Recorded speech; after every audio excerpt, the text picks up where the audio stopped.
The choking hazard design flaw.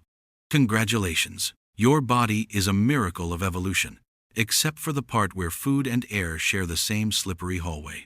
Seriously, who designed this? Imagine building a house and deciding, hey, let's have the kitchen and the oxygen tank share a single narrow pipe. What could go wrong? And the answer is, everything. That's why you can be innocently enjoying a sandwich 1 second, and then suddenly be in a fight for your life with a rogue piece of lettuce.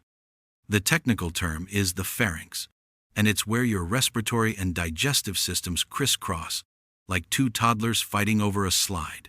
If your timing's even slightly off, the epiglottis, a tiny flap that works like an indecisive bouncer, might let food into your windpipe instead of your esophagus. Cue the coughing fit. Or worse, we're the only mammals that have this particular setup, by the way. Most animals have a more separated system, which is why you don't see deer performing the Heimlich on each other in the woods. But humans? Nah. We get to play evolutionary roulette every time we eat and breathe in the same minute. So why hasn't evolution fixed it? Because speaking made it worse.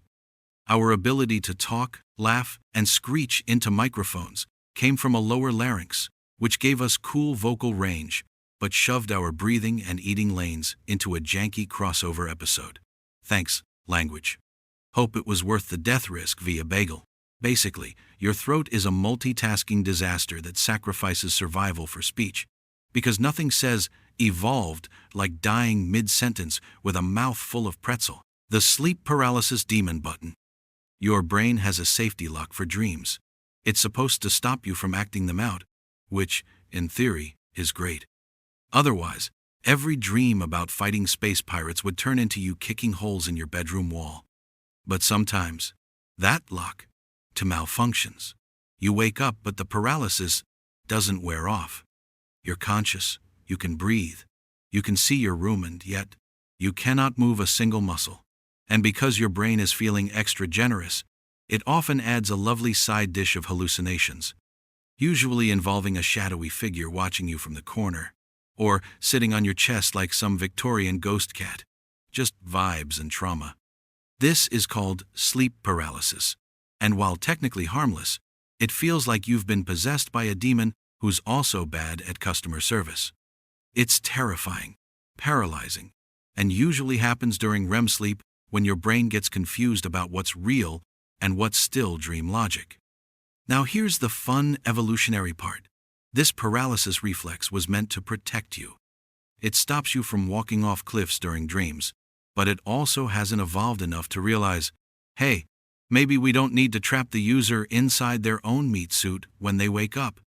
It's like your brain is running on software from 40,000 years ago, and every now and then, it crashes and spawns a glitchy fear monster from your subconscious. Evolution left you with a sleep app that occasionally turns into a haunted escape room. Thanks, biology. Real comforting. The sudden blackout reflex. Let's say you're watching a gory horror movie, or you're about to get a vaccine, or you simply think about blood for too long and suddenly, your vision narrows, your ears start ringing, and the floor is rushing up to kiss your face. Congratulations, you just triggered your vasovagal syncope, a fancy term for when your body says, nope, and force quits the system like it's Windows 98. What's happening here is that your vagus nervi, that's a real thing, not a Las Vegas-themed punk, band, detects a sudden trigger, like emotional stress, trauma, or even just discomfort, and overreacts by lowering your heart rate and blood pressure. Fast. Like, we're cutting power to everything. Good luck. Fast. This would be mildly understandable if it happened during actual blood loss. But no. Your brain sees a drawing of a paper cut and decides to simulate death just in case. In the wild, this used to help. Playing dead when threatened could confuse predators long enough for you to survive. But nowadays, you're just passing out in line at CVS because someone sneezed near a flu shot poster. Even better, it can be triggered by things like standing too long, dehydration, or pooping too hard. That's right. Nature built you so fragile that your own bathroom could be your final boss. Your brain means, well, it's trying to protect you from imagined threats by literally removing you from the situation. But in modern life, This reflex is just a deeply embarrassing auto shutdown. Like fainting during a job interview because someone mentioned blood donations. The exploding sneeze reflex. Here's a fun scenario. You're crawling through a dusty cave or hiding quietly in some wilderness brush. Everything's silent, tense. Then your nose gets that tickle, the buildup, the breath hold, the full body pre-launch, and boom, you sneeze like a cannon going off in your face.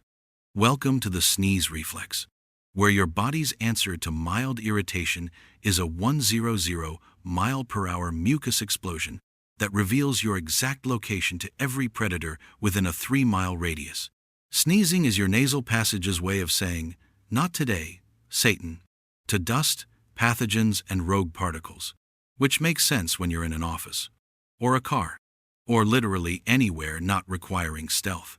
But in a survival setting, it's an accidental flare signal.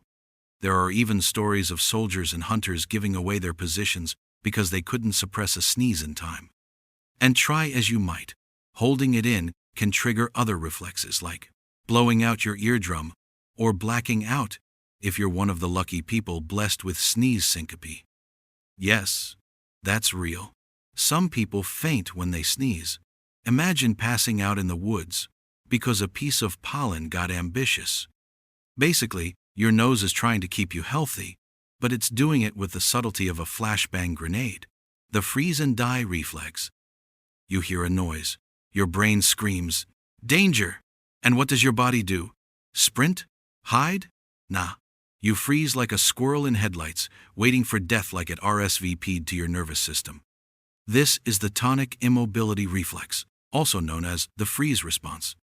It's a survival instinct, deeply baked into your nervous system basically. Your body's ancient hope that if you stay really, really still, the scary thing might ignore you. Like a toddler playing hide and seek behind a curtain with their feet sticking out. Sometimes it works. Some predators are motion sensitive, so going full mannequin can actually save you. But if the threat is something that doesn't rely on sight, like, say, a bear with an excellent nose, you're just a terrified meat statue waiting to get eaten. Even better? The freeze reflex often happens before fight or flight even kicks in.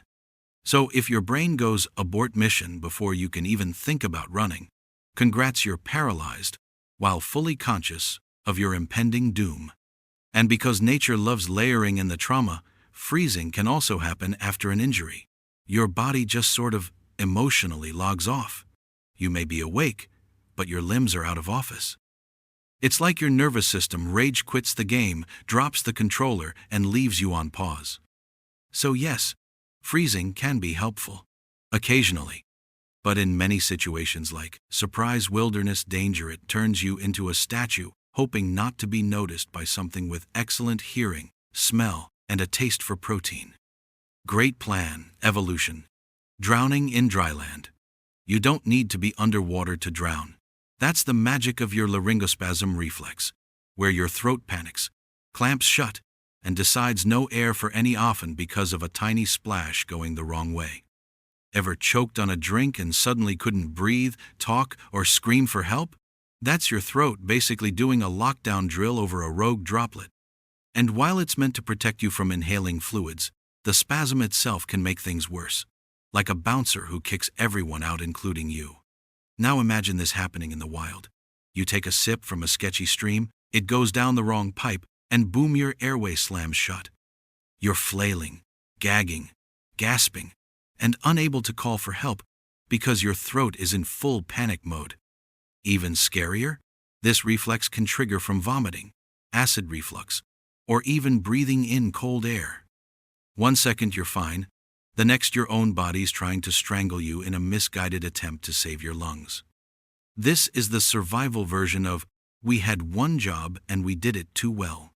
Basically, your airway is protected by a twitchy bodyguard who would rather suffocate you than risk letting a droplet get past security. Good luck out there. Fainting from pooping too hard. Let's talk about a deeply undignified way to die in the wild. Passing out on the toilet. Or worse, while trying to poop behind a bush. This is thanks to the defecation reflex, where your vagus nervi, that drama queen, again gets overstimulated during a straining event. If you're pushing too hard, holding your breath, and clenching like your life depends on it. Spoiler, it doesn't. Your body can suddenly drop your heart rate and blood pressure, leaving you dizzy, pale, and unconscious.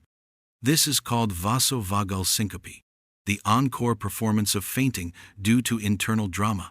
It doesn't even require trauma-just effort, because your body sees intense straining and goes, "Ah yes, must be dying," and pulls the plug just to be safe. It's most infamous as a bathroom hazard, but the reflex itself applies to any kind of strain. Lifting heavy rocks, forcing yourself through pain, or, say, trying to push out a wilderness burrito that didn't agree with you. This is why sitting down and bearing down in the wild could literally be your downfall. Fun bonus: if you faint mid-defecation, your body doesn't just shut down, it lets go. Everything. So not only do you lose consciousness, you wake up in your own mess, probably still being watched by an unimpressed raccoon. So yeah, in a survival setting, this totally normal reflex could take you from constipated to corpse in 30 seconds flat. All because your nervous system panicked and thought you were birthing a bowling ball. Modern plumbing saves lives. Just saying. Pain dulling death wish. Let's end with a paradox. You get hurt. A serious injury, maybe a deep cut, a bad fall, or even a broken bone, but weirdly, it doesn't hurt. That's the shock response. Your body's built-in numbing reflex. In a survival situation, this can keep you moving. Which sounds great until you realize you're sprinting with a dislocated leg or dragging yourself through a swamp while bleeding out. Pain exists to stop you from making things worse. But in extreme situations, your body floods itself with endorphins, dulls your nerves, and overrides your internal alarm system. Which means you might not even realize you're dying until it's too late. Shock can also cause your body to shunt blood away from your skin and extremities to preserve your core organs. The result? You look pale, feel cold, and might even start to lose consciousness. It's like your nervous system says, "We'll deal with that knife in your leg after we outrun this bear," not realizing that, oh yeah, you're leaking. So your pain reflex, the thing that's supposed to save you, goes quiet and accidentally hands you the receipt for your own expiration date. That's all for today. I'll be making similar videos in the future. Subscribe to see them.